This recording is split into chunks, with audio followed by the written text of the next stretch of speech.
All right, everybody, I'm here with an update on Google's NotebookLM. I did a video on this last year and talked to you about some of the really cool features that you could do with it, but there's been a lot of really cool upgrades since then. So I want to go through each one of them really quickly and just show you some stuff. So you can see on here, I have a lot of different notebooks I've made, and you can basically develop a notebook on any topic you want. You just click this create button over here.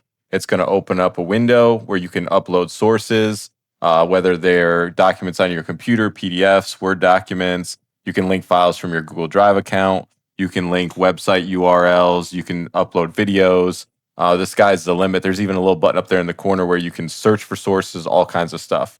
So I actually created a notebook on everyone's favorite topic, critical thinking.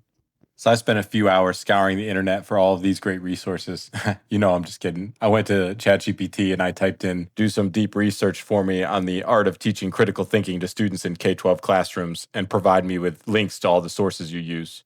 If you don't know how to connect the sources to your NotebookLM, I suggest you go back and watch that previous video. I'll link it down below.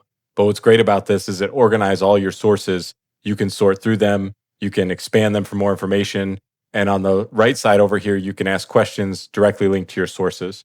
So far, everything I've showed you is kind of a recap of what I've showed you before in Google NotebookLM. But now we're about to get into some of the new cool stuff. So if you remember the buttons from my last video, you'll notice that there's a couple new ones. So let's check them all out. The first one is everybody's favorite. Click this button to take your content and turn it into a podcast. Next up, are you trying to organize your thoughts, but you're having a hard time going through all the sources on the left side?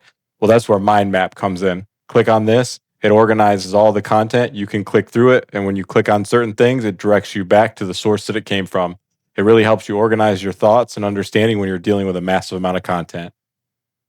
Now you need to go back and see if you studied that content well and if you learned it. Well, guess what? You can click this button right here and make flashcards. Go through, study those flashcards, check, see what the answer is. If you don't understand it, click this button at the bottom to get more information. And then finally, you want to test yourself? Well, you can click this button here to make an interactive quiz.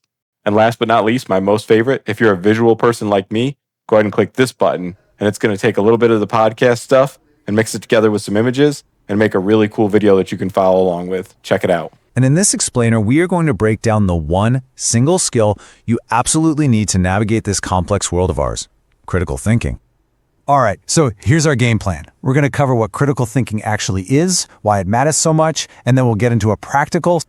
Pretty cool, right? I can think of a bunch of ways I can use that. If the video you make it doesn't like, you can always regenerate and make another one. And if you get one you really like, you can download it and share it with your kids by just clicking that button there.